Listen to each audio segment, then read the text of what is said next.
오늘 하나님께서 주시는 말씀은 하박국 3장 1절에서 16절까지의 말씀입니다. 이것은 시기온옷 형식에 맞춘 예언자 하박국의 기도입니다. 오 여호와여, 나는 주의 명성을 듣고 두려웠습니다. 오 여호와여, 주께서 하신 일을 이 시대에 다시 새롭게 하셔서 이 시대에 알려지게 하소서. 진노 가운데서도 자비를 기억하소서. 하나님께서는 대만에서 오셨으며 거룩하신 분은 바란산에서 오셨습니다. 그분의 영광이 하늘을 덮고 땅에는 그분께 대한 찬송이 가득합니다.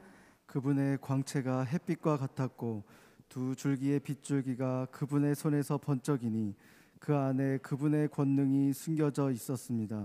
재앙이 그분 앞서서 나갔고 전염병이 그분의 뒤를 따라 나갑니다. 그분께서 멈춰 땅을 측량하시며 그분께서 바라보니 나라들이 떱니다.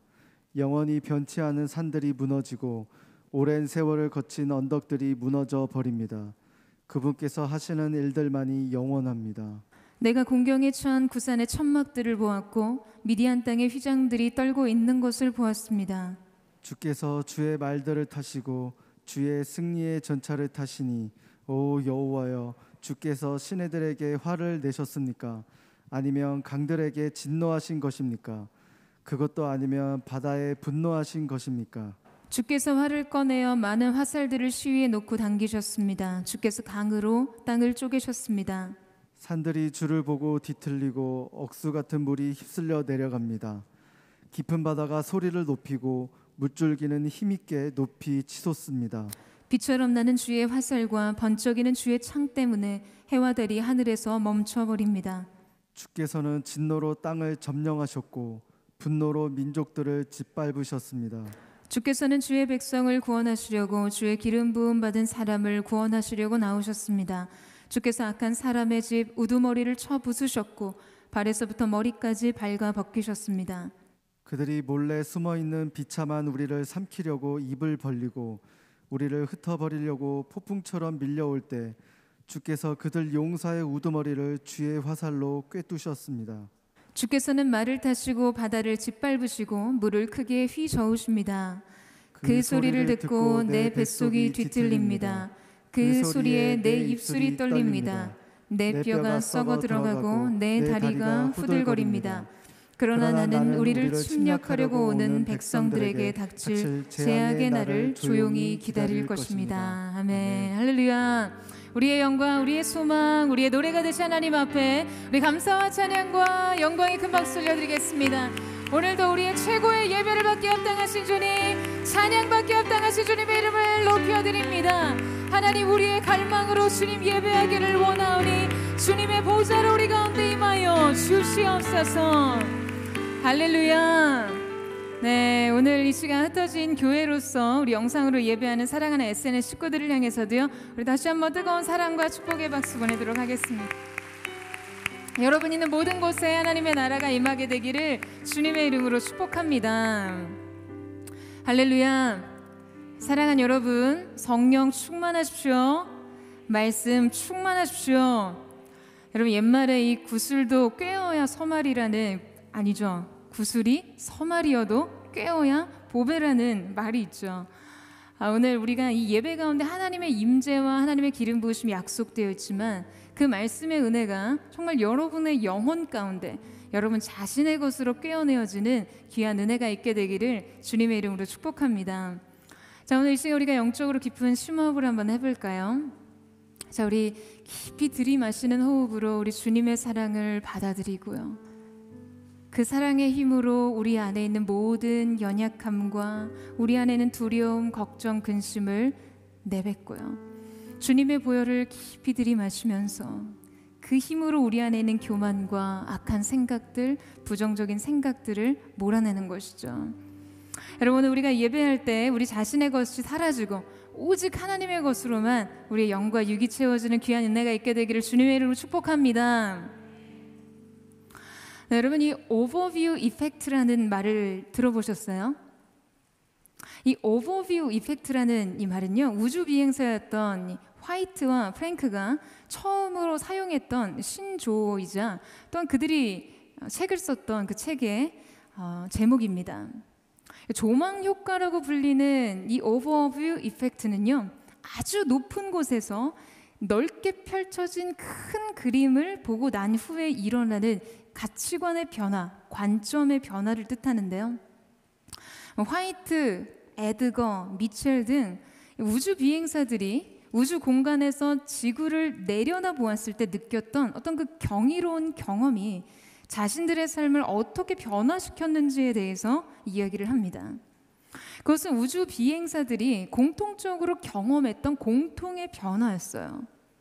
비행사들은 이 높고 넓은 우주의 공간에서 이 지구를 내려다보면서요, 한결같이 그동안 자신에게 소중하다고 생각해서 그들이 집착해왔던 그 문제들이 얼마나 작고 또 얼마나 사소한 일이었는지를 생각하게 됩니다. 제가 몇 주 전 설교에서 언급했던 이 인류 역사상 최초로 달의 뒷면을 보았던 마이클 콜린스도요, 생전에 아폴로 11호 임무에서 가장 강력했던 기억으로 우주에서 지구를 바라보며 느꼈던 감정을 꼽았습니다.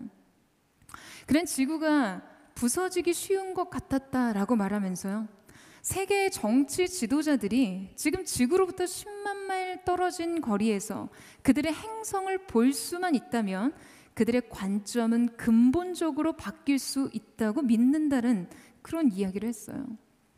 각 나라 그 경계를 사이에 두고 이권 다툼을 하거나 시끄러운 논쟁을 지속하는 일도 곧 조용해질 거라고요.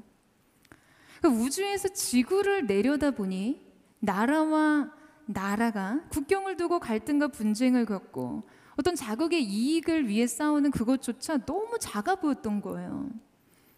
왜냐하면요, 그 위에서 내려다봤을 때는 국경선이 잘 보이지 않더라는 거죠.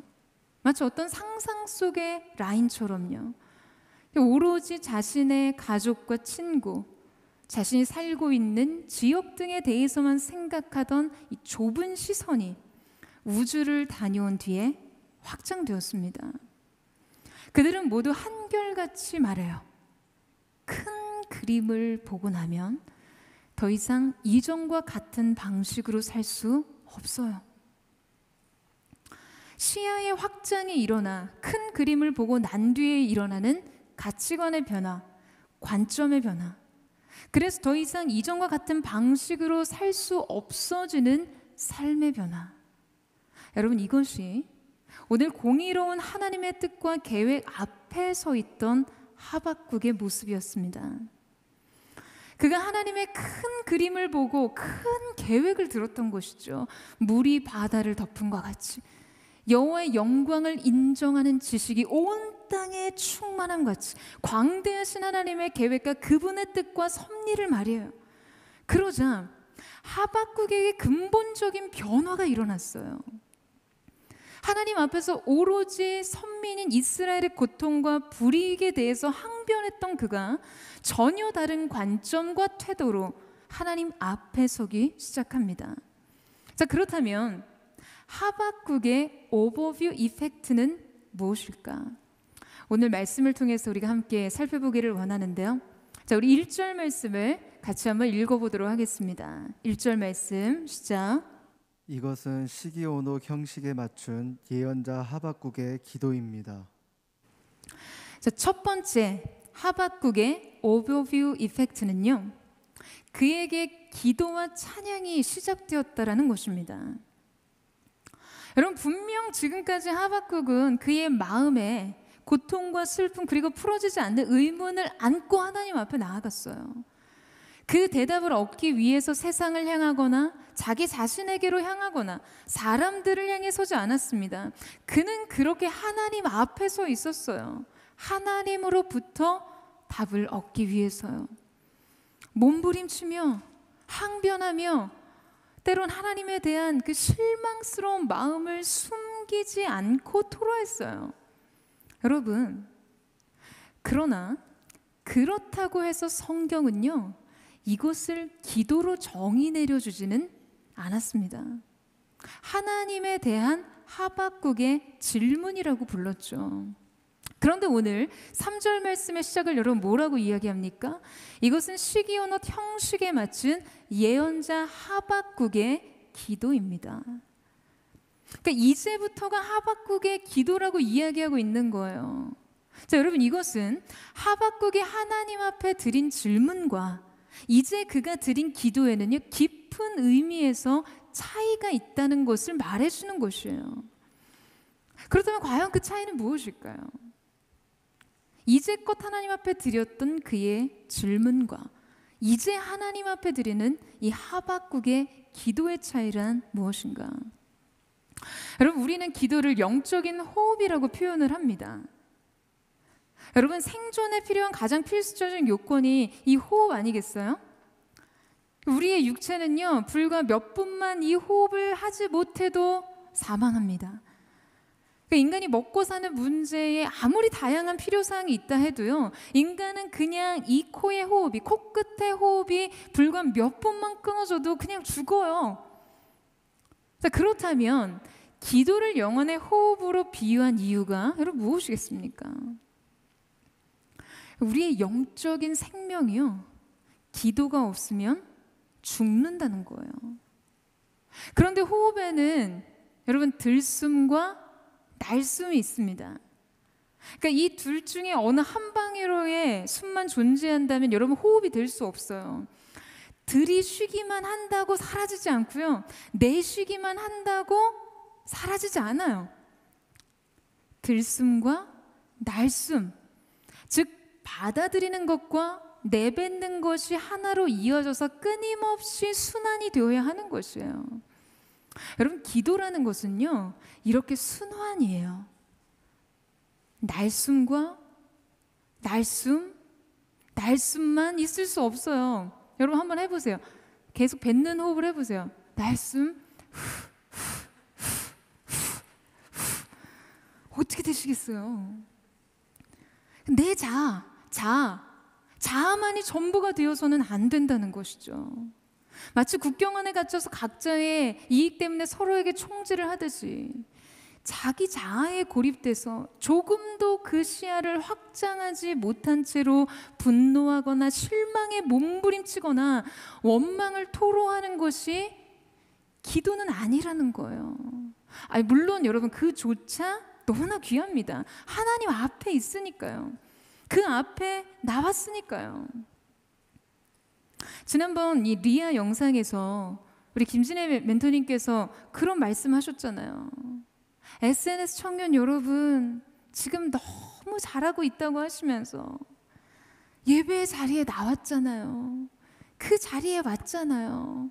그럼 된 거예요. 저는 이 말씀이 너무 좋았어요. 여러분 그렇지 않으셨어요? 정말 너무 블레싱이 됐죠. 여러분, 왜 이 자리에 나온 것이 충분합니까? 하박국조차 그 처음의 것은 온전한 영적인 교제의 소통은 아니었지만 그가 하나님 앞에 나왔기 때문에 결국 이 질문이 기도로 전환될 수 있었던 것이니까요. 하지만 이 질문과 기도의 전환에는요, 지금 하나님께서 보시기에 하나님의 관점에서 명확한 경계가 있다는 거예요. 지난 2장까지 하박국의 모습 속에서는요, 여러분 날숨만 있었어요. 그는 계속해서 자신의 생각, 자기 판단, 자기 고통, 자기 의문을 항변하듯이 토해놓았어요. 그의 질의에 대한 하나님의 응답이 있었지만, 아니 왜 불의한 바벨론을 택하셔서 하나님이 선택하신 선민을 심판하시는 것이냐고 여러분 기억나시죠? 두 번째 항변을 쏟아냈어요. 들숨이 안 된 거예요. 오직 날숨. 그 여전히 하나님 앞에 서 있었지만 아직 그가 온전한 기도의 차원 안으로 들어오지는 못했다는 것이죠. 여러분, 우리도 역시 이 차원에 머무를 때가 많습니다. 그러면요, 분명 하나님 앞에서의 몸부림이었지만 하나님이 주시는 소망과 평안의 그 충만함과 생명의 능력으로 채워지지 못해요. 끈질기게 기도하면서도 여러분 여전히 믿음이 있어야 할 자리를 찾지 못해요. 부르짖어 기도하면서도 돌아오는 그 하나님의 침묵과 나의 기도의 메아리가 얼마나 공허한지요. 그러니까 기도하면서도 여전히 고통스럽고 두렵습니다. 그래서 기도가 끝나도 문제 해결이 안 되면 바로 불안해요. 기도하는데도 기쁨과 사랑이 메말라 있어요. 기도가 정죄와 비판의 무기가 됩니다. 기도로 사람을 베어요. 기도로 사람을 공격합니다. 기도하는데도 겸손히 엎드려지지를 않아서요. 기도가 나의 훈장과 공로가 되는 거예요. 나 기도하는 사람이야. 너무 부담스러운 말이에요. 여러분, 기도하면서도 여러분 마음이 하나님의 마음으로 채워지지 않아서 여전히 공허하고 하나님의 관점으로 전환되지 않아서 여전히 인생의 문제가 두렵고 인생에 대한 여러분의 통찰이 여전히 제자리라면 여러분 그 기도가 기도 맞습니까?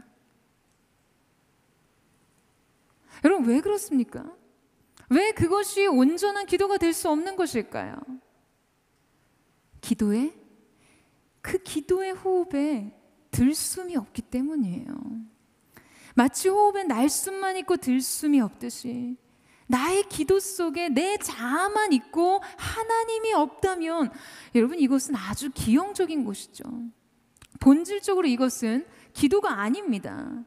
그분이 주시는 말씀, 그의 생각, 그분의 사랑과 긍휼, 그분의 부르심의 뜻을 받아들이지 못한 채로 여전히 나의 것으로만 반응하는 것 말이에요. 오로지 나 자신만 내 기도 속에 살아있는 거예요. 하나님이 없어요. 내 기도가 계속될수록 나의 관점이 강화되고 나의 고집과 완고함만 세질 뿐이고요. 내 자아의 필요에만 아주 민감해지는 것이죠. 여러분 그러면 그렇다고 기도를 멈춰야겠습니까? 그럼 그냥 죽는 거예요. 영이 죽어요. 여러분 깊은 기도의 차원으로 나아가야 합니다. 여러분 이 사실을 믿으세요? 여러분 그걸 갈망하십니까? 오늘 여러분은 하나님 앞에 어떤 모습으로 서 있으세요? 분명 하나님 앞에 왔고 그분 앞에 기도하지만 하박국처럼 아직 기도는 아닌 어떤 질문의 상태, 아직 기도는 아닌 자기 몸부림의 상태, 아직 기도는 아닌 자아의 상태에 여러분 그렇게 머물러 있지는 않으세요? 사랑하는 여러분, 기도의 전환을 맛보세요. 오늘 저는 저와 여러분이 함께 예배할 때 중대한 기도의 전환이 이루어지는 거룩한 역사가 있게 되기를 주님의 이름으로 축원합니다. 주님께 토로한 그 자아 대신에, 주님께 토설한 그 문제 대신에 하나님과 하나님의 그 사랑의 뜻, 하나님의 그분의 약속을 받아들이는 것, 그 기도의 깊은 호흡으로 여러분 이 모든 것을 여러분 안에 받아들일 때 여러분 안에는요 새로운 생명의 징후들이 나타나기 시작할 것입니다. 소망과 기쁨이 회복되기 시작하는 것이에요. 믿음과 능력과 사랑이 강물처럼 다시 메마른 여러분의 깊은 심령 가운데 흐르게 될 줄로 믿습니다. 오늘 그 은혜가 기도하는 여러분의 인생과 여러분의 심령 가운데 나타나게 되기를 주님의 이름으로 축복합니다. 하박국에게 바로 이 기도가 시작되었어요. 그리고 경이로운 찬양의 고백이 터져 나옵니다. 1절 말씀을 다시 한번 보시겠어요? 자, 우리 1절 말씀 다시 한번 읽어보겠습니다. 시작. 이것은 시기온옷 형식에 맞춘 예언자 하박국의 기도입니다. 처음으로 하박국의 말씀 속에 표제가 등장하는데요. 시기온옷 형식이라는 것은요, 시편 7편의 표제로 사용된 이 히브리어 시가연의 복수형입니다. 이것을 많은 신학자들이 이제 문학적인 용어로 보는 사람이 있고 음악적인 표기 용어로 보는 견해도 있는데요. 어떤 만가, 슬픔의 노래로 이 내용에 담겨져 있는 내용면에서는 애조가 있지만 이 노래가 연주되는 어떤 음악적 형식은요, 아주 파격적인 비트와 또 리듬으로 연주되는 노래를 말합니다. 근데 여러분 생각해 보세요. 사실 깊은 슬픔과 고통을 안고 있는데 어떤 강렬한 비트와 빠른 템포의 빠르기를 가진 그런 노래를 부르기는 쉽지 않죠. 그런데 하박국이 지금 기도, 곡조 있는 기도로 하나님 앞에 나아가는데 지금 3절부터 16절까지요. 하나님의 심판에 대한 두려움과 슬픔의 내용을 아주 빠르고 강렬한 비트의 음악 형식에 지금 담았다는 거예요. 그러니까 내용과 형식에 모순이 있어요. 내용과 형식이 모순적이에요. 여러분 이것은요, 지금 이 찬양이 의도되지 않았다는 거예요. 이 찬양은 마치 하나님의 존전 앞에서 마치 그냥 본능처럼 터져나와 버렸기 때문에 내용에 어울리는 형식이 갖춰지지 않았다는 것을 보여주는 것입니다. 여러분 성경을 보면요, 감당하지 못할 일과 이해할 수 없는 일들, 그런 상황을 만난 사람들이 하나님을 향해서 두 손을 들었어요. 하박국이 그랬고 욥이 그랬고 다윗 역시 마찬가지였죠. 수많은 질문들과 간절한 구원의 호소를 담았던 절규에 찬 외침 후에 여러분 그들이 공통적으로 본 것은 무엇입니까? 일관성 있게 그들이 체험하고 경험한 것은 무엇인가요? 엘샤다이, 전능하신 하나님, 위대하신 왕, 그 하나님을 목격한 것이죠. 그 하나님의 영광을 목도합니다. 그 순간 그들의 찬양은요, 시가 온 옷에 맞춰졌어요. 그들이 비록 어둠 가운데 깊은 어둠에 속하였을지라도 그들이 하나님의 영광을 목도한 순간 그 터져나오는 환희와 감격은요, 박자와 음정을 초월하는 음악이 되었던 것이죠. 욥은 19장에서 시기 온 옷의 노래를 부르고 다윗이 부른 시편의 많은 찬양들 역시 시기 온 옷으로 쓰여졌어요. 그래서 음악 용어 중에 하나인 시기 온 옷은요, 내게 모든 것의 답은 하나님이시다 라는 찬양으로 재해석되었습니다. 마치 내면의 고통과 인생의 문제의 쓰나미가 덮치듯 그 주님의 존엄과 영광이 다가오면요, 그 내용의 형식과 그 내용과 형식에 그냥 무질서와 혼란이 있게 되는 것이죠. 삶의 내용은 너무나 명백하게 여전히 고통과 문제들로 채워져 있을지는 모르지만 그들의 영으로부터 터져 나오는 찬양의 고백은 달랐다는 거예요. 기도의 고백이 달랐다는 거예요. 여러분, 이 모순된 두 가지의 내용의 형태를, 그 내용과 형태를 보여주는 것이 바로 시기 온 옷입니다. 사랑하는 여러분, 저는 오늘 우리에게도 이 기도와 이 찬양이 터져 나오기를 사모합니다. 그 어떤 인생의 문제를 초월한 권능, 전능, 내 자신의 어떠함과 비할 수 없는 주님의 존재, 내 인생의 어떠함과 상관없이 주님의 영광으로 인생을 여러분 오버뷰 하세요. 우리가 그것을 인생 동안 겨우 조금씩 맛볼 뿐인데, 우리가 그저 주님을 조금씩 알아갈 뿐인데, 여러분 그럼에도 불구하고 주님이 우리에게 그분을 드러내실 때마다 인생의 사소한 욕심의 경계들이 무너지고 우리가 그토록 부둥켜 안고 씨름하던 그 문제들이 모두 nothing, 아무것도 아닌 것으로 만들어버리는 그 경험이요. 여러분, 저는 오늘 이 예배 속에서, 여러분 오늘 이 예배 가운데 그러한 놀라운 이 시가 온 옷의 경험, 시가 온 옷의 찬양과 경배가 주 앞에 마치 영적인 본능과 같이 터져나오기를 주님의 이름으로 축원합니다. 이성과 지성으로는 해결할 수 없었던 것이 영성의 영역 안에서, 영적인 세계 안에서 해결되고 회복되고 이해되고 받아들여지는 것이죠.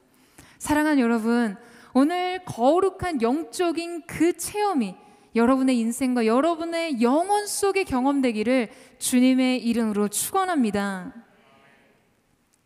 자, 이제 우리 2절 말씀을 같이 한번 읽어보겠는데요. 우리 2절 말씀을 함께 읽어보도록 하겠습니다. 시작. 여호와여, 내가 주께 대한 소문을 듣고 놀랐나이다.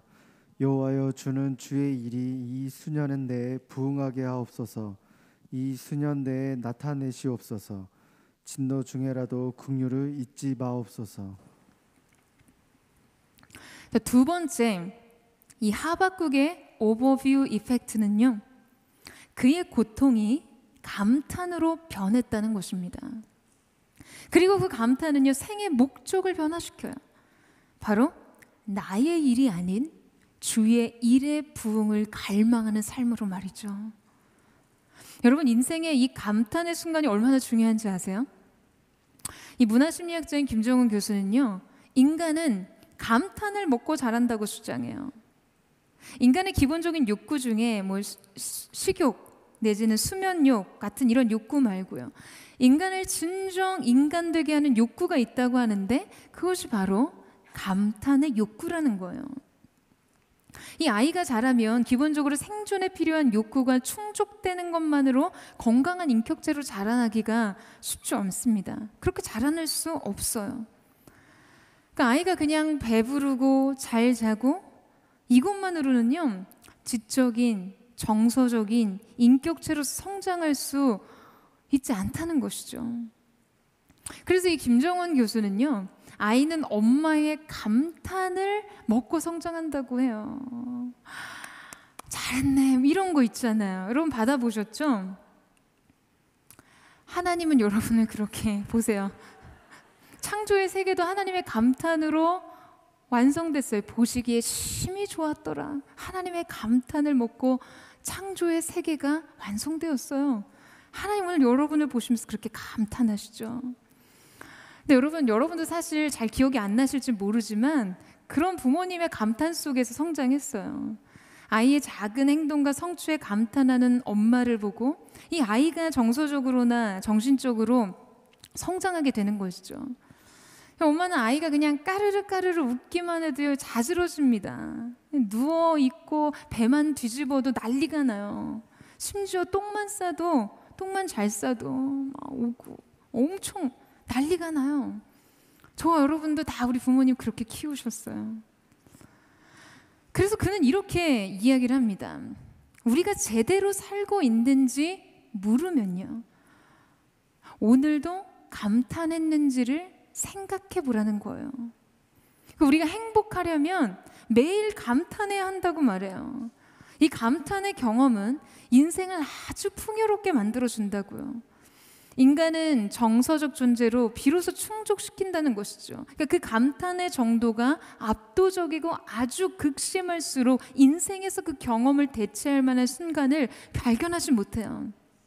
그러니까 여러분, 인간이 자꾸 어떤 값을 지불하고서라도 다시 그 전율을 느끼고 싶어 하는 거예요. 그냥 일상 속에 무뎌진 가슴이 감탄을 느끼도록 사소하게라도 그 맛집 검색해서 찾아 나서거나 모든 것을 내던지고 낯선 곳으로 떠나기도 하고 어떤 작품 앞에 서기도 하면서 애써 그런 경험 앞으로 자신을 가져갑니다. 다가가요. 여러분, 하물며 이런 경험으로부터 주어진 감탄의 영향력이 이런데 주님의 영광 앞에 선 감탄은 어떤 것이겠어요? 예배의 영광 안에서의 감탄과 환희는 여러분 과연 어떤 것이겠습니까? 여러분 정말 이 감탄을 사모하세요?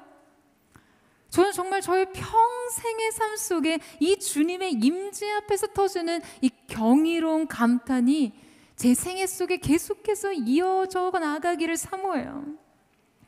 인생의 행복이 사소한 감탄으로 채워지듯이 여러분 우리의 영혼도요, 이 임재적 감탄으로 채워져 나가야 해요. 이 감탄 뒤에는 언제나 새로운 목마름이 생깁니다. 또다시 이 경험을 맛보고 싶은 삶에서 이 놀라운 감탄을 지속하고 싶은 그 영적인 목마름, 영적인 선순환, 너희는 여호와의 선하심을 맛보아 알지어다. 그 선하심에 대한 감탄, 그 감탄이 새로운 목마름을 부르고 그 해갈이 또다시 더 깊은 목마름을 부르는 영적인 선순환. 하박국은 감탄했어요. 여러분, 오늘 2절에 나타난 이 놀랍다, 두려웠다라고 번역된 야레라는 이 단어는요, 단지 자신의 예상과는 다른 일이 벌어짐으로 어떤 마음이 진정되지 않은 상태에서 두려운 상태 정도의 그런 표현이 아니라요, 야레는 이보다 훨씬 더 심오한 감정의 상태를 표현하는 단어입니다. 그러니까 하나님의 능력과 권세, 그분의 자비하신 성품, 그의 입각한 하나님의 행사로 말미암아 생긴 감탄의 감정을 의미한다는 거죠. 곧 압도적인 경외감 같은 거, 이라고 할 수 있어요. 아주 숨막히는 경외감이요. 표현할 길 없는, 형용할 수 없는. 하박국은 주님의 영광 앞에서 감탄했습니다. 주님의 말씀 앞에서 감탄했어요. 그리고 하박국의 고백을 보세요. 여호와여, 주는 주의 일을 이 수년 내에 부응하게 하옵소서. 이 수년 내에 나타내시옵소서. 주의 일을 부응하게. 여러분, 나의 일이 아닌 거예요. 우주 조종사들이 광대한 우주에서 그 지구를 내려다 봤을 때, 보았을 때 느꼈던 것처럼요, 하박국이 하나님의 완전하신 뜻과 그분의 계획 속에서, 그 광대하신 하나님의 계획 속에서 자신의 삶과 세상의 역사를 바라보니까 이전과는 전혀 다른 관점을 갖게 된 것이죠. 만물을 통치하시고 세상을 경영하시는 광대하신 하나님 앞에 서니까 수많은 인생의 갈등과 집착이 아무것도 아닌 게 되어진 것이에요. 마치 그 우주적 관점에서 나의 자금이 완전히 소멸되듯이, 그 광대한 우주에서 여러분, 국경선이 무의미하듯이요, 주님 앞에서 문제는 사라집니다. 주님 앞에서 자아는 중요하지 않습니다. 그러니까 더 이상 이전과 똑같이 살 수 없어지는 것이에요. 사랑하는 여러분, 여러분 주님 앞에 서기를 원하세요? 주님 앞에 서고 싶으세요? 그리고 주님 얼굴의 영광을 맛보길 원하십니까? 나아가 그 영광 안에서 여러분의 인생을 재해석하기 원하세요? 그런데 뭘 그렇게 두려워하세요? 제가 청년들과 대화를 하면서 놀라는 것은요, 청년들이 이 경험을 사모하면서도 동시에 두려워한다는 거예요. 청년들은요, 성령에 충만한 것을 두려워합니다. 여러분, 성령 충만하십시오. 말씀 충만하십시오. 아멘 해요. 사모하지만 또한 두려워요. 자아로 충만한 삶을 빼앗길까 봐요. 자기 자신의 그 고유한 개성이 무너지고, 자기 밥그릇이 빼앗기고, 자기가 그토록 소중하게 생각하는 관계와 삶의 방식과 그 일상이요, 마치 주님이 모두 아무것도 아닌 것처럼 만들어 버리실까 봐 한편으로는 두려운 거예요. 열심히 내 인생의 뱃머리에서 던져진 그 그물을 하나님께서 빼앗고, 이제 너는 물고기를 잡지 말고 사람을 낚아라 라고 하실까 봐 두려워요. 여러분, 성령 충만하다고 하나님이 바울을 베드로처럼 쓰셨나요? 베드로를 요한처럼 쓰셨습니까? 아니에요. 하나님께서는 사도를 저마다 가진 그의 고유한 개성대로, 기질대로, 성향대로 알맞게 사용하셨어요. 자아 대신 성령으로 충만해진다는 것은요, 이 고유한 그릇이 완전히 변형된다는 것이 아니라 그것이 온전해진다는 의미죠. 온전히 채워진다는 것입니다. 결여 없이, 결핍 없이요. 사랑하는 여러분, 오늘 성령의 충만함을 입으세요. 주님의 영광을 맛보고 주님의 영광을 아는 그 경험과 지식 안에서 여러분의 인생을 바라보세요. 여러분의 인생의 문제를요, 주님의 보좌에서 내려다보세요. 그때 여러분의 인생은 온전해집니다. 여러분, 지금 하박국은 그 임재의 충만 아래서 부흥을 외치고 있어요. 여러분, 이 부흥이라는 단어는 영어로 renew, revival이죠. 그러니까 다시 새롭게, 다시 살아나다라는 뜻을 가지고 있어요. 그러니까 revival은 트랜스포메이션과는 좀 다릅니다. 그러니까 형식의 변화는 없어요. 본질적으로 생명력이 활성화되면서 생명이 없던 것이 살아나는 것이에요. 그러니까 생명이 있고 없고로 인해서 전혀 다른 존재가 된다는 것이죠. 사랑하는 여러분, 이 부흥을 사모하세요? 여러분, 아멘이십니까? 아멘이세요? 부흥을 갈망하세요? 여러분, 그렇다면 어떻게 다시 살아나고 여러분, 어떻게 다시 새로워질 수 있을까요? 우리가 부흥을 갈망한다면요, 다시 새로워지고 다시 살아나기 위해서 과연 어떻게 해요? 제가 전에 왜 리더인가라는 책을 소개해드린 바가 있죠. 경영의 신으로 불리는 이나모리 가즈오 회장은요, 27살의 나이에 자본금 300만 원으로 벤처기업 교토세라믹을 창업하고요, 연매출 16조 원, 종업원이 7만 명 규모의 글로벌 기업으로 성장을 시킨 아주 신화적인 그런 인물입니다. 그는 2018년에 일본 수상에게서요, 파산 위기에 몰린 일본항공 회장 자리에 취임을 해달라는 그런 간곡한 요청을 받습니다. 하지만 당시 그는 총리의 이총을 쉽게 받아들이지 못한 굉장한 고민에 빠져요. 이미 80을 바라보는 고령의 나이에 항공업계에 대해서 완전히 문외한이었거든요.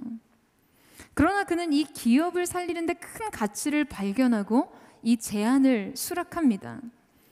이후 매년 이 5천억 원이 넘는 적자에 부채만 21조에 달했던 일본 항공은요, 이나모리 회장의 취임 이후에 이 파탄났던 재정을 1년 만에 회복했고 약 2년 6개월이 지나 주식도 재상정하게 되었어요.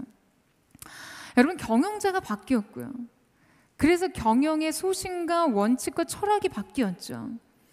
그래서 경영의 방식에 획기적인 변화가 일어나고 결국 기업이 회생합니다. 이 이나모리 회장은요, 이 경영의 진실을 이렇게 말합니다. 그가 매일과 같이 그 마음에 반복적으로 외치는 말이라고 해요. 모든 것은 마음에서 시작해서 마음으로 끝난다. 여러분, 파탄난 일본 항공을 다시 새롭게, 다시 살아나게 만든 시작이 되었던 것을 지금 그가 무엇이라고 이야기합니까? 마음이요. 마음으로 시작해서 마음으로 끝난다는 거예요. 5천억 원이 넘는 부채에 시달리던 한 기업이요, 경영자의 마음을 갈아 넣었더니 살아나더라는 거죠. 국가 경영의 큰 그림 안에서 그 일의 가치를 발견하고 내 자신에게 이 일의 의미가 아니라요, 국가 경영의 큰 그림 안에서 그 일의 가치를 발견하고 그 마음으로부터 시작했을 때 renew, revival, 다시 새롭고 다시 살아난 일들이 가능해졌다는 거예요. 여러분, 이 마음이 적자를 흑자로 돌아서게 하고, 이 마음이 파산을 회생으로 바꿔놨고, 이 마음이 하나의 기업을 완전히 다시 태어나게 만들었어요. 마음을 더했더니 모든 게 달라졌어요. 여러분, 완전히 끝나버린 것 같이 보이는 파산한 인생이 다시 살아나고, 더 이상 미래가 보이지 않은 것 같았던 삶이 새로워지기 위한 시작점은요, 마음입니다. 우리의 마음 안에 하나님의 마음이 불어 넣어져야 하는 것이에요. 하나님의 마음이 품어져야 하는 것이죠. 그 마음을 발견해야 해요.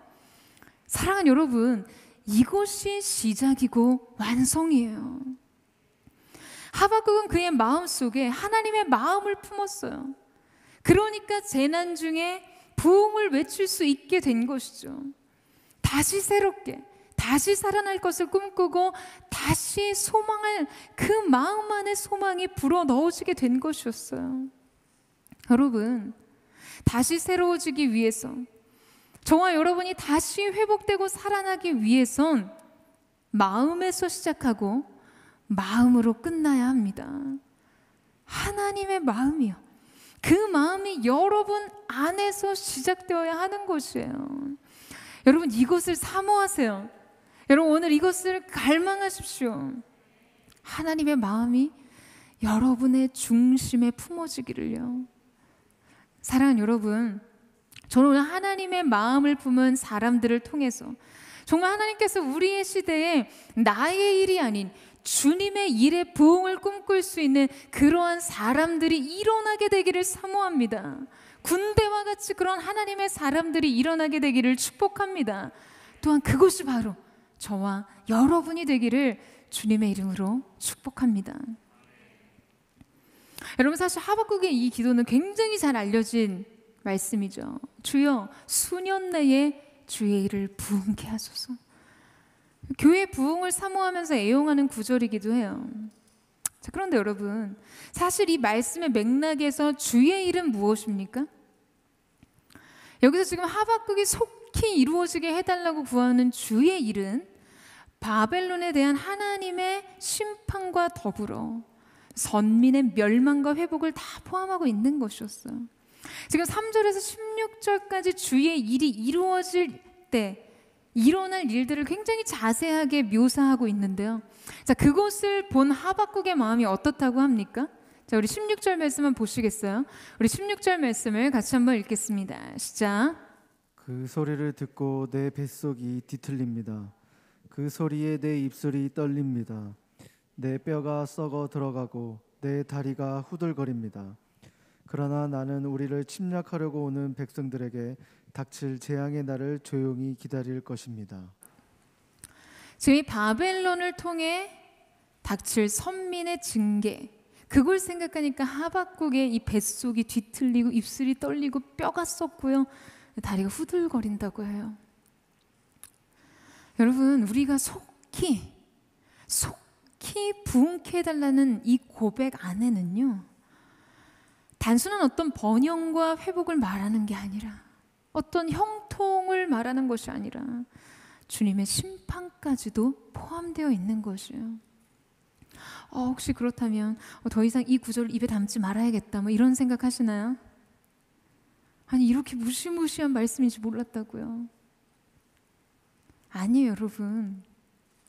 여러분, 이 심판은요, 궁극적인 구원 안에 포함되어 있는 것입니다. 여러분, 질병이 생기면 당장 그 질병 때문에 생명이 위태로울 수 있다고 하면요, 우리가 뭘 하나요? 병원에 가서 진료를 받고 수술을 받죠. 수술을 받을 수 있으면 희망적이잖아요. 수술을 하려면 피 한 방울 안 흘리고 통증 하나 없이 할 수 있습니까? 어떠한 고통이 포함되어 있다 해도 그것이 결국에 생명을 가져오는 것이라면, 회복을 가져오는 것이라면 우리가 수술을 거부할 수 있나요? 아니, 그렇다면 그는 바보 아니면 생명을 포기한 사람이죠. 여러분, 여기서 말하는 부흥은요, 비록 이것이 심판을 포함하고 있지만, 징계를 포함하고 있지만 궁극적인 구원을 완성하는 것이었어요. 비록 매를 맞아도 온전히 회복하는 일 말이에요. 수술대 위에서 생명을 살리는 일이요. 그러니까 하박국이 사모한 주의 일은 완전한 영광을 위한 일이었어요. 그렇기 때문에 기꺼이 끌어안을 수 있는 것이죠. 그렇기 때문에 열렬히 사모하게 되는 것이에요. 사랑하는 여러분, 제가 여러분에게 자주 도전했었죠. 재난 중에서도 부흥을 외칠 수 있는 사람이 되어야 한다고요. 여전히 아멘이세요? 근데 그 부흥은 낭만적이고 유쾌한 일만은 아닙니다. 그 부흥을 향해 나아가는 길목에는요, 고통도 두려움도 시련도 있어요. 그러나 그 마지막은 구원이고 회복이고 영광이기 때문에 이 모든 것을 기꺼이 끌어안고 주의 일의 성취를 고대하고 갈망하는 것입니다. 여러분, 저는 좋아요. 여러분이 정말 다시 새롭게 다시 살아나기 위해서 기꺼이 부흥의 길목에서 만나는 모든 두려움과 고통마저도 끌어안을 수 있는 그런 하나님의 사람 되시기를 주님의 이름으로 축원합니다. 자, 이제 마지막으로 우리 2절 말씀을 다시 한번 읽어봤으면 좋겠는데요. 우리 2절 말씀을 다시 한번 읽어보도록 하겠습니다. 시작. 여호와여, 내가 주께 대한 소문을 듣고 놀랐나이다. 여호와여, 주는 주의 일이 이 수년 내에 부응하게 하옵소서. 이 수년 내에 나타내시옵소서. 진노 중에라도 긍휼을 잊지 마옵소서. 자, 마지막 세 번째 하박국의 오버뷰 이펙트는요, 그가 하나님의 성품을 이해하고 깨달았다는 것입니다. 진노 중에도 긍휼을 품고 계신 그 하나님의 사랑과 그 하나님의 자비의 영원성을 말이죠. 저는 개인적으로 이 히스기야 말씀을 묵상할 때 하나님의 긍휼과 하나님의 자비하심에 대해서 굉장히 많은 것을 생각하게 되었어요. 여러분, 젊은 히스기야 왕에게 그의 전성기의 한 소식이 전해지게 되죠. 그것은 어떤 것으로 위로가 안 되는 그의 인생 최대 재앙과 같은 소식이었어요. 바로 그가 병들어 죽게 되었다는 것이죠. 그러면서 하나님의 이어지는 말씀이 여호와의 말씀이 임하여 내 집을 정리하여라. 내가 죽고 살지 못할 것이다. 히스기야 나이 39세. 그가 왕위에 오른 지 14년이 되던 해였어요. 인생이 꽃피는 시기, 정치적으로도 전성기를 향해 가야 하는 그런 나이였어요. 그런데 그때 다윗의 길로 행했던 선왕 히스기야가 병들어 죽게 되었습니다. 여러분, 그때 하나님께서요, 그렇게 말씀하셨다고 해요. 하나님께서요, 의사가 진단을 내린 게 아니라 생명의 주관자가 되시고 생명의 주권자가 되시는 그분께서 말씀하신 거예요. 그분이 끝이라고 하시면 정말 끝인 그 하나님이 말씀하셨다는 거죠. 이때 히스기야가 여러분 어떻게 합니까? 히스기야는 얼굴을 벽 쪽으로 돌리고 여호와께 기도했습니다. 여러분 어떠세요? 이러한 순간에 그에게 남은 기도가 있었다는 사실이 놀랍지 않으세요? 하나님이 다 끝났다고 말씀하신 그 순간조차 히스기야에게 남은 기도가 있었다는 사실이요. 그는 그의 얼굴을 벽 쪽을 향해 돌렸어요. 그리고 하나님께 기도했습니다. 여러분, 히스기야가 벽으로 그의 얼굴을 돌리고 기도했다는 것은요, 모든 것이 다 끝난 것 같은 상황 속에서도 결코 끝나지 않고 결코 끝날 수 없이 계속되는 한 가지가 있었다는 것을 보여주는 것이에요. 히스기야는 그 사실에 기대었어요. 여러분, 그것은 무엇이죠? 하나님의 긍휼이요. 이것은 오늘 하박국의 고백처럼 진노 중에라도 긍휼을 잊지 말라달라는 것을 몸소 보여주는 행동입니다. 여러분, 인생의 모든 것이 끝났다 해도, 그분의 예정된 계획과 뜻마저도 끝이 났다 해도, 여러분, 우리의 삶에는 여전히 아직까지도 기대어 설 수 있는 것이 있다는 거예요. 그것은 바로 하나님의 긍휼이라는 것이죠. 여러분, 우리의 인생 속에 이보다 더 희망적인 것이 있을까요? 마지막 순간에서조차, 그 모든 것이 무너져 내린 순간에서조차 내 인생에 남은 소망과 내 인생에 남은 확신이 없는 것 같은 순간에조차 주님에게는 남은 긍휼이 있다는 믿음, 그리고 그 믿음으로 결정한 태도 말이에요. 사랑하는 여러분, 이것이 믿음이죠. 아름다운 믿음이요. 뒤돌아선 주님의 옷자락을 잡는 믿음. 마지막 남은 긍휼을 부르는 믿음, 끝이지만 끝이 아니라고 하신 믿음, 그래서 끝내 그분의 자비를 볼 믿음이요. 진노 중에라도 하나님의 긍휼을 찾을 수 있는 그 하나님의 성품을 아는 자, 여러분, 저는 저와 여러분이 이 오버뷰 안에서 인생을 살아가는 은혜가 있게 되기를 주님의 이름으로 축원합니다. 하나님의 성품 안에서, 바로 이 오버뷰에서 여러분의 인생을 조망하는 거예요. 관점의 중대한 전환, 기도의 중대한 전환, 그래서 삶의 중대한 전환을 맞이하는 오늘 여러분 자신이 되기를 주님의 이름으로 축원합니다. 오늘 여러분의 인생의 새로운 분기점의 한 획이 주님의 긍휼로부터 일어나는 거룩한 역사가 있게 되기를 주님의 이름으로 축복합니다. 이제 우리가 정말 그 마음을 품고 하나님의 긍휼을 따라 주님 보좌 앞에 나아가기를 원합니다. 부르짖어 찾을 믿음이 내 안에 없을지라도, 모든 것이 끝나버린 것 같은 소망이 사라져버린 인생의 절망 끝에 있을지라도, 더 이상 내가 주님께 드릴 수 있는 그 어떤 믿음도 남아있지 않은 것 같은 텅 빈 내 영혼과 마주한 그 자리라 할지라도, 여러분, 여전히 우리에게 남은 것이 있어요. 우리를 향한 아버지의 긍휼이요, 아버지의 사랑입니다. 여러분, 그 사랑을 바라보며 주님께 담대히 나아가세요. 주님, 나를 불쌍히 여겨주십시오. 그 사랑과 긍휼로 나를 덮어주시옵소서. 주님과 같이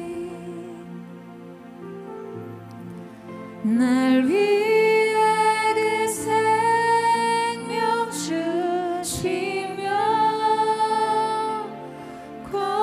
고통당할 리 있을까?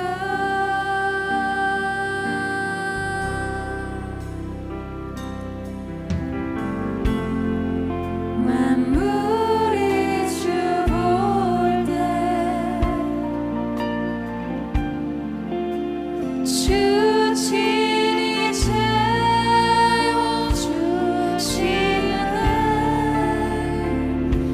다 갚을 수 없는 크신 은혜, 두 손 높이 들고서 목소리 높여 은혜 가운데 주 이름 높이네. 주의 사랑이 하여 자유게,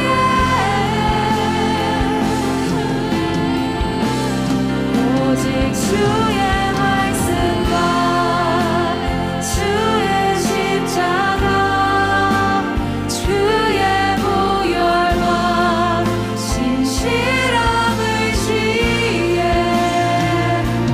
나를 새롭게 하신 주의 능력, 주님과 같이 주님과 같이 날 위해 그 생명 주시며 고통당하이 있을까? 만물이 주 볼 때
주옵소서.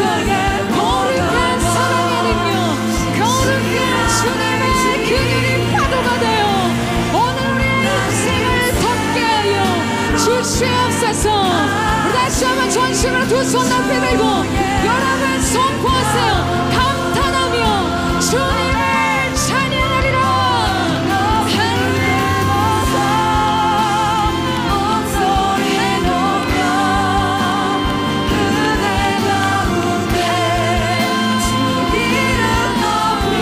우리가 주님의 영광에 감탄하며 주님의 말할 수 없는 사랑과 긍휼에 감탄합니다.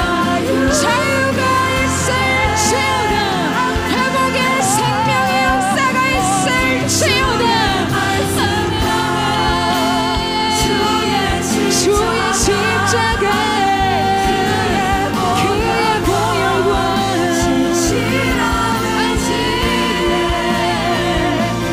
나를 새롭게 하신 주의 능력. 사랑하는 여러분, 이 시간 한 가지만 기억하고 생각하세요. 여러분을 향해 결코 변할 수 없고 끝나지 않는 하나님의 사랑과 긍휼이요. 긍휼이라는 이 단어는 여러분 엄마의 자궁을 뜻합니다. 내가 어찌 젖먹이인 내 자녀를 잊을 수 있겠냐. 주님 이사야 말씀에서 호소하시듯 여전히 우리를 그의 중심 가운데 불붙은 긍휼로 품으신 하나님의 사랑이 오늘 여러분에게 새로운 회복, 오늘 여러분을 다시 새롭게 다시 살리는 생명의 능력으로 회복시켜 주실 줄로 믿습니다. 여러분 오직 말씀과 십자가를 선포하며 주님 앞으로 나아가세요. 주님 앞으로 달려가세요. 주님의 말씀과 주님의 십자가, 오늘 그 사랑의 진리가 너희를 자유케 하리라. 오늘 그 사랑이 너를 고치리라. 생기가 사방에서 불어와 죽은 지 오래된 마른 뼈를 군대로 일으키시는 환상과 같이 오늘 여호와의 군대가 일어나는 환상을 오늘 우리 자신에게서 보게 하여 주시옵소서. 우리 전심으로 주여 세번 부르짖고 우리 합심의 동성으로 기도하겠습니다. 주여 주여 주여. 믿음으로 갈지어다. 십자가 앞으로 믿음으로 주를 바라보는 믿음으로 서게 하여 주시옵소서. 생수의 강이 흘러가셔서 닿는 모든 곳을 회복해 소성시키는 생명의 산 역사가 나타날 수 있도록 주여 역사하여 주시옵소서. 새롭게 하여 주시옵소서. 회복될지어다. 자유가 있을지어다. 오늘 거룩하신 거대한 여호와의 군대가 새롭게 일어나는 시간 될 수 있도록 성령 하나님 우리를 이 시간 말씀하신 태어나신 그대로 이루어주시고 성취케 하신 하나님의 역사가 나타나게 하여 주시옵소서. 오늘 우리가 주 앞에 서기를 원합니다. 주의 영광 앞에 서기를 원합니다. 새해를 하여 주옵소서. 이 시간 존귀하신 예수 그리스도의 능력으로 선포하니 모든 결박과 목견과 속임을 미혹형은 끊어질지어다. 더러운 영 떠나갈지어다. 하나님의 사람들을 조정하는 영 떠나갈지어다. 오직 주의 다스림 안에 거하게 하여 주시옵소서. 주의 영광 앞에 서게 하여 주시옵소서. 새해를 하신 하나님을 찬양합니다. 여러분 거침없이 달려가세요. 어떤 방해 없이 주님의 영광을 향해 달려가시죠. 주의 영광 이곳에 가득해. 우리 손에 주님과 함께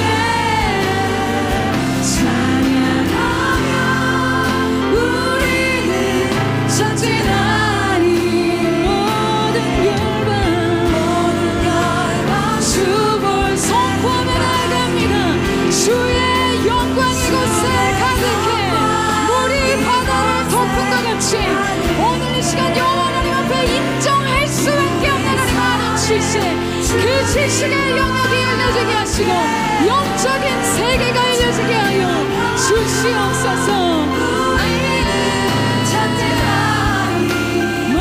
모든 열방 주 볼 때까지. 사랑하는 여러분, 다 같이 그 자리에 한번 일어나 보시겠어요? 여러분, 오늘 이 시간, 짧은 시간에 기도를 할지라도 주님께서 주의 말씀을 대언하심으로 생기가 사방에서 불어와 다시 살게 하는 산 역사가 이 가운데 나타날 줄로 믿습니다. 여러분, 이 사실을 믿으세요? 여러분, 하나님께서 이 말씀을 에스겔에게 주시기 위해 주님은 에스겔에게 먼저 그의 믿음을 요구하시는 질문을 하십니다. 인자야, 능히 이 뼈들이 살 수 있겠느냐? 마른 뼈였어요. 여러분, 죽은 지 오래돼서 뼈조차 말라버린, 생명의 징후를 찾아볼 수 없는, 소망의 어떠함을 찾아볼 수 없는 마른 뼈를 보며 주님이 물으십니다. 오늘 여러분에게도 질문하세요. 인자야, 능히 이 뼈들이 살 수 있겠느냐? 오늘 여러분의 대답은 무엇입니까? 주님의 말씀대로 이루어지리라. 여러분, 이 사실을 믿으세요? 마른 뼈에서 군대가 어떻게 나오나요? 이거를 계산하는 것은 믿음이 아니에요. 그 이해를 구하는 것은 믿음이 아닙니다. 예, 주님이 말씀하시면, 주님의 생기가 있다면 능히 이 뼈들이 일어나 여호와의 군대가 될 줄로 믿습니다. 이것이 우리의 믿음이며 이것이 이 시대 여호와 군대의 믿음인 줄로 믿사오니, 거룩하신 주님, 오늘 성령의 생기가 사방에서 불어와 오늘 우리로 하여금 다시 살게 하시고 여호와의 군대로 서게 하여 주시옵소서. 우리 믿음의 선포를 주 앞에 드리며 우리 주여 세번을 치고 우리 앞서의 동성으로 기도합니다. 주여, 주여, 주여, 영광에서 조망합니다. 보좌 앞에서 내 인생을 바라봅니다. 주님의 관점, 주의 말씀의 약속으로 내 인생을 내려다보며 감탄하며 주여 말씀하신 그대로 이루어지리라. 태어나신 말씀 그대로 이루어지네 내 영이 믿습니다. 여러분, 깊은 곳으로 나아가세요. 믿음으로 나아가세요. 여러분의 인생에 세금을 내리십시오. 다른 어떤 것이 아닌 주님의 말씀과 주님의 임재와 함께 하나님의 축복이 여러분과 함께 있을 것입니다. 하나님의 축복이 여러분과 함께 있을 것입니다. 이전과는 같지 않은 어제 동일한 바다였으나 주의 임재가 있는 그곳에 모든 것이 새로워지리라. 의지하여 깊은 곳에 금을 던져 오늘 그가 놀라운 일을 이루시는 것 보라. 주의 말씀 의지하여 믿음으로 금을 던져 있는 자에게 두 손 높이 들고 선포하며 주의 말씀 의지하여, 주의 청년들의 말씀에 의지하여 인생에 두려웠던 실패의 장소로, 인생의 낭패를 보았던 과거의 얼룩진 장소로 다시금 주의 사랑의 의미가 나아갑니다. 그곳에 승리가 있게 하시고 그곳에 축복이 있게 하여 주시옵소서. 자에게는, 여러분 선포해서 믿는 나에게 능치 못함 없네, 믿는 나에게 능치 못함 없네, 믿는 나에게, 믿는 나에게 능치 못함 없네.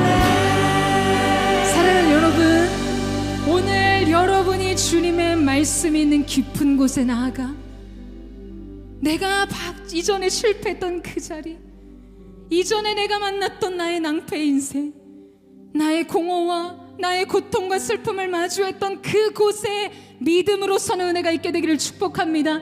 사랑하는 여러분, 하나님 말씀하세요. 그곳에 설 때 내가 너를 축복하리라. 말씀이 있는 곳에 설 때 여러분의 인생에 축복이 임할 것입니다.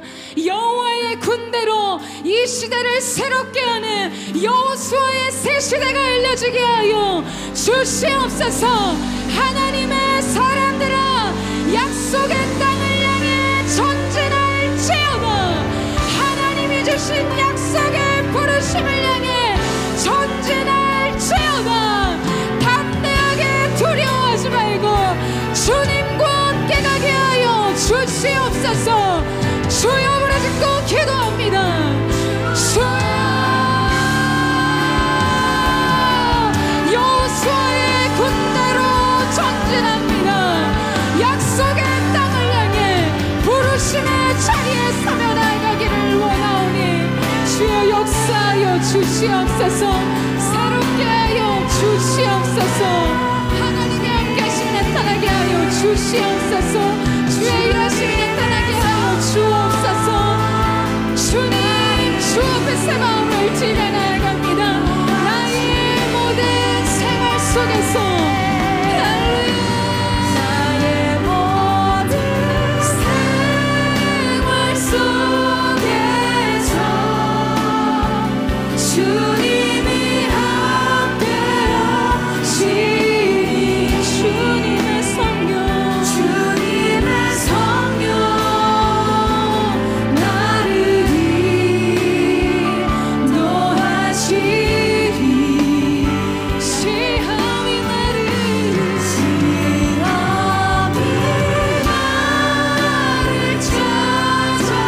찾아올 때 주님 지켜주시니